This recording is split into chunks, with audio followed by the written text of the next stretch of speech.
So, sitting down with you, Drew, today. Cheers. It's happy Cheers.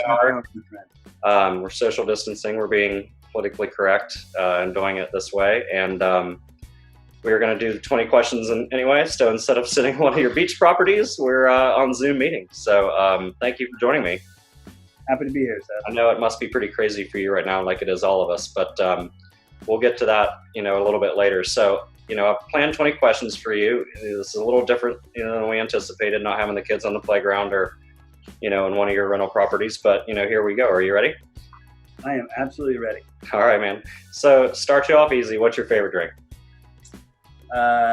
It is Old Forester bourbon. Excellent. Right in front of you. All right. Yes. Where did you grow up? Originally raised in Cincinnati, Ohio. I am one of those, and we did have a red minivan. That's true. So how long have you been a Hilton Head resident since you moved down here from Ohio? I moved down a couple years after graduating from Ohio University. So let's see here. I'm going on a little over 16 years. This is my 15th year in Hilton Head. Have you been in the vacation rental business for those 16 years? I have. All 16 years. Started down as wasn't really planning on being in this industry, but fell into it and just absolutely fell in love with it. Drew, how would you define Hilton Head, or how do you describe Hilton Head to someone that's never been here? Well, first off, it's paradise. One of the reasons why I moved here and have chosen to raise a family here is it's a beautiful place to live. The 5 by 12 square mile island is just gorgeous from beginning to end. And realistically, it's just it's a great community. And you and I both know we're both involved in our community. Just love it so much. I think that when you talk to people that have never been here before, you want to find out where they've been and tell them it's not like that because it's so much better. Yeah, absolutely. And we feel the same way. I've been here not almost as long as you. And, now we're both raising our families here. And so I think that's really applicable that people know that we're not just a resort destination. We're also a local small town community. And I think that's really shown it's kind of worth its weight in gold over the last few years, at least from what the Chamber's done. And we can get to that, later. But as far as a short-term rental market, it's obviously really dense. Do you think we're saturated compared to a lot of other areas that some consumers or vacationers would, maybe go to other than Hilton Head? So you could say that the big difference here is the scope of the market. So we've got from 1-bedroom condos all the way up to 8 and even 10-bedroom homes. So it's not often that you see that in the rental market. Look at other places like in Charleston or Myrtle Beach here in South Carolina. They're typically very condo heavy or apartment heavy or even hotel heavy, rentals. Versus Hilton Head, there's over 6,000 vacation rental properties on Hilton Head versus 2,000 hotel rooms. So I think it's unique in that aspect and the offerings. And then with the different communities in the island as well, it's really unique because you can get anything from a oceanfront home to a little condo on a golf course. So you've got anything for everyone. So not saturated, but dynamic. Yes. Yeah. Great word. Yeah, very, very, very good word. It's a very dynamic marketplace that offers pretty much anything for anyone. From the luxury market all the way down into a budget-friendly option as well. Drew, you've been with a lot of companies, obviously, in the business here, 16 years, and you've started your own company now called Island Time. Congratulations again. Thank you. With your experience now, how does Island Time set itself apart from all the other companies on the island? Yeah, in short, it's service to our owners and our guests, and being intentional about what we do to provide that service on every level, whether it's marketing or property management or guest experience. We're just really focused on, being intentional about it and finding out what people want and providing it for them. All right. So, Drew, from our local chamber, you sat on the board here for a while and served our community well. Now you're on the National Vacation Rental Management Association board of directors. That's, obviously a pretty huge step and a big deal, especially for our local area. How have you kind of set yourself apart just in general with your clients because of those two things and everything else you do surrounding our community?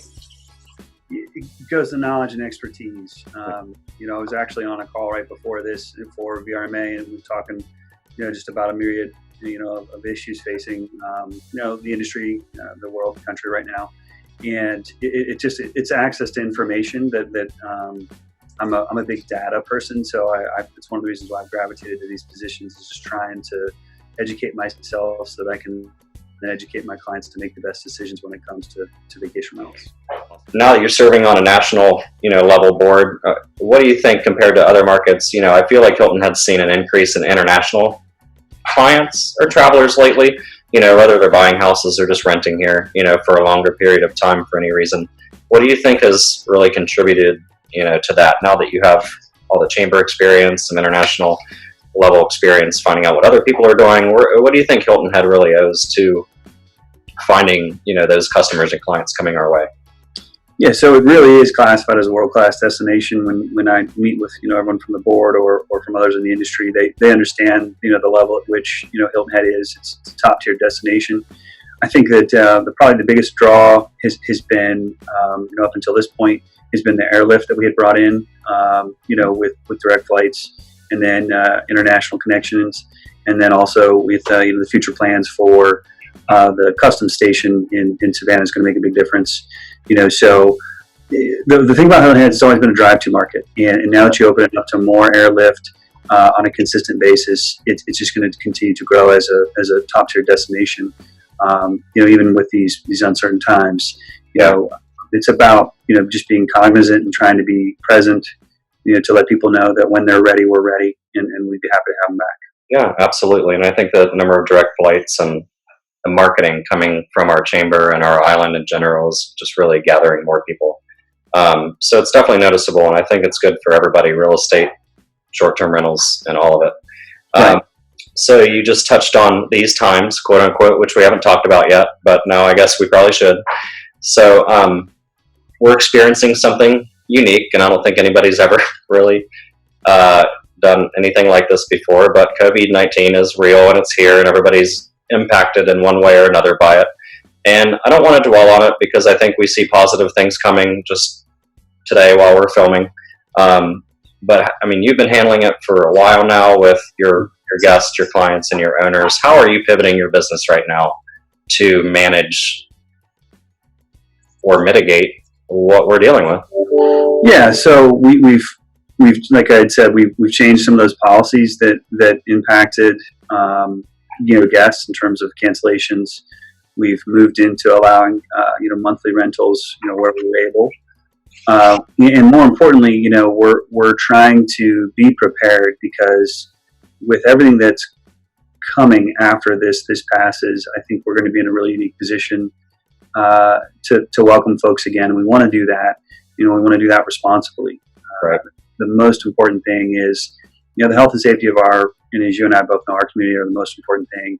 But I think that we just need to understand the impact that tourism and hospitality and tourism have, and lodging have in our area. And so it's a very delicate dance.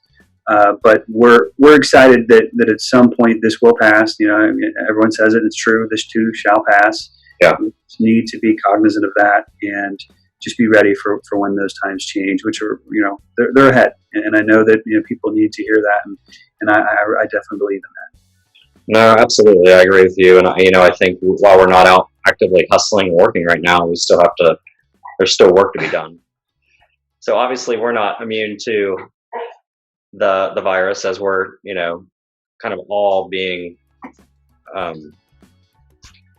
affected by this on Hilton Head, from food and beverage people to real estate to the short-term rentals, especially.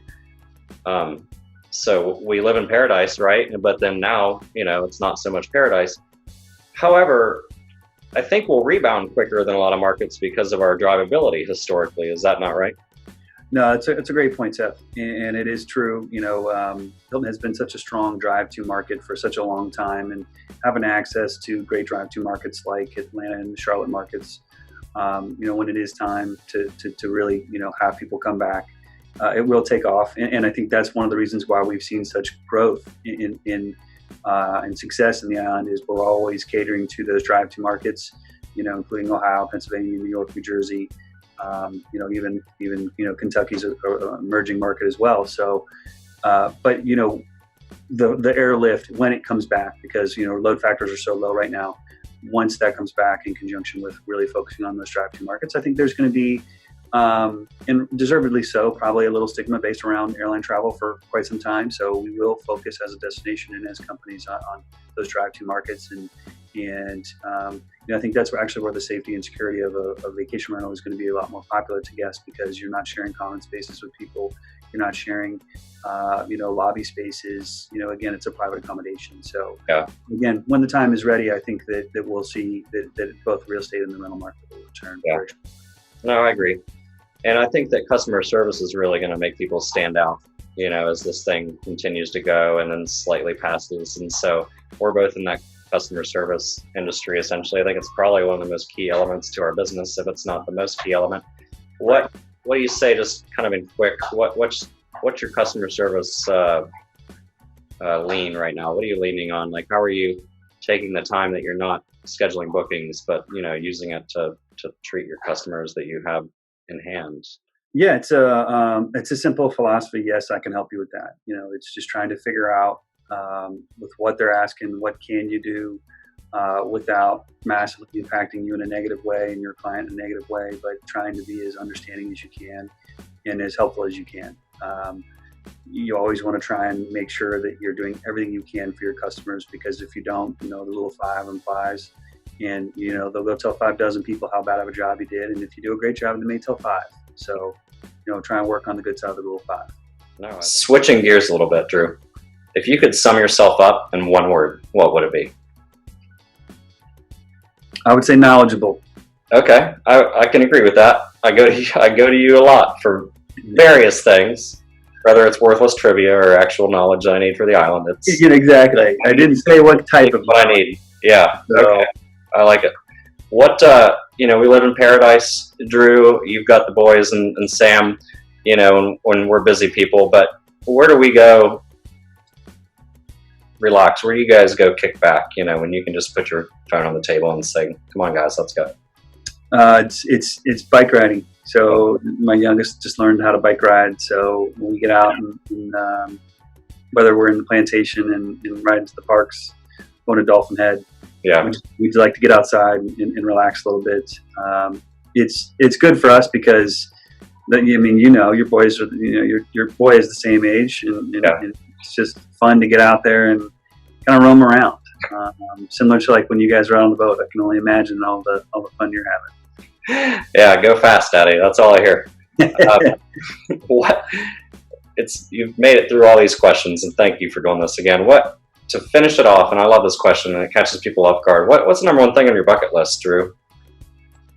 Alaska.